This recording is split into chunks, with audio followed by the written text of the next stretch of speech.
Okay, I want to make a quick video on chess 960 or Fischer random chess, and I think playing Fischer random chess is a great way of helping you understand the elements of chess, of controlling lines and files, outposts, pawn structure, king safety, things like that. And actually, I have a Fischer random position on the chessboard. And what Fischer random is that the back line here is randomized, not completely. There is basically one rule that says that the king has to be between the two rooks, but besides that, the pieces can go anywhere they want to, and there's actually, it gets its name 960 from, there's actually 960 starting positions.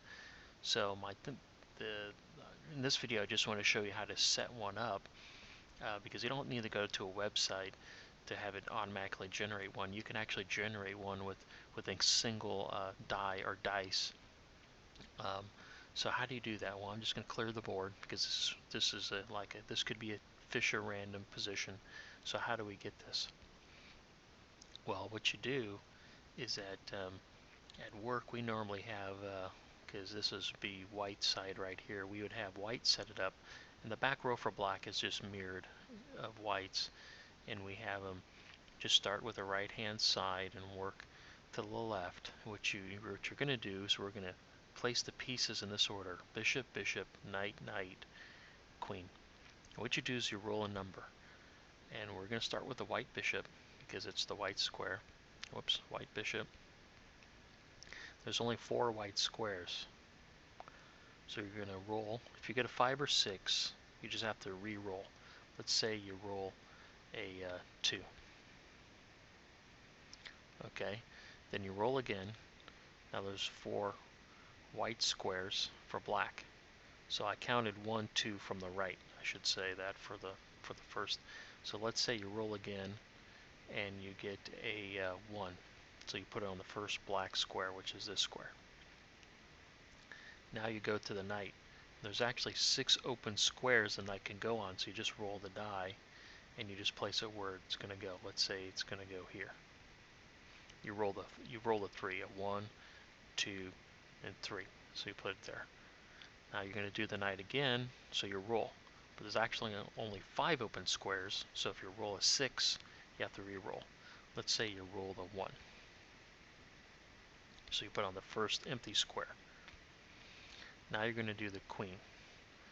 Now let's say you rolled a 4 for the queen. So now if you roll a 5 or 6 for the queen, then you have to re-roll. Basically you just keep counting from right to left, and when you run out of spaces, if you come to too many, you just have to re-roll. So I think I said, what did I say, a 4? I already forget. But let's say you roll a 4. So 1, 2, 3, 4. And now the last rule says that the king has to go between the 2 rooks. So it's very simple. You know, from right to left, you just go rook, king, rook, and you're done. You have a randomized position for Fischer random. So I'm going to pause this video and then set up the rest of the pieces so I can cover castling.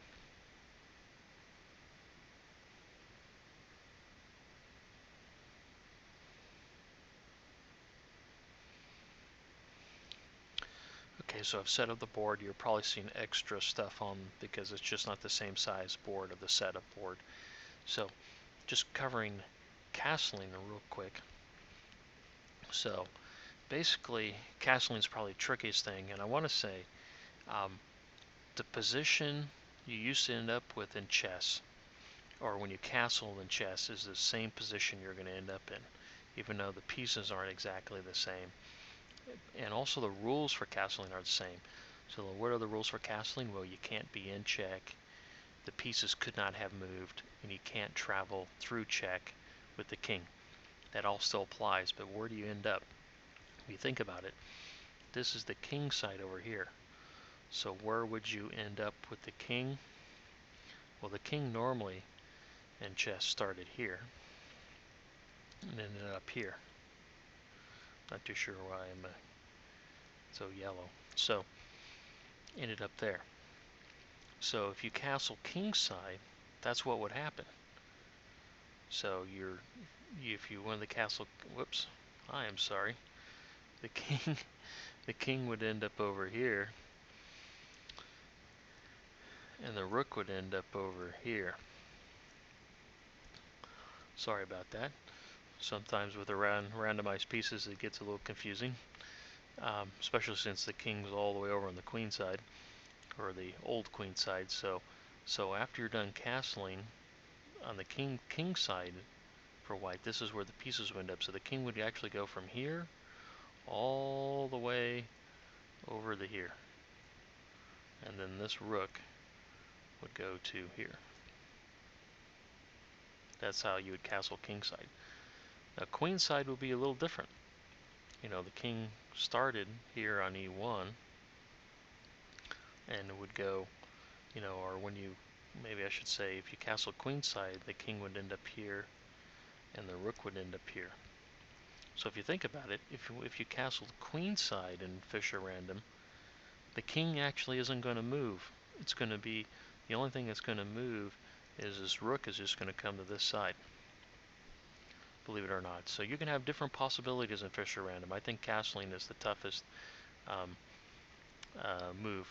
And I think for a while when we played this at work, we had an agreement, since we usually played Blitz, that when you castled, it was okay to pause the clock, announce your castling, and then castle to make sure we all agreed on the position, especially for the first week or two, since this seemed to be the most confusing rule.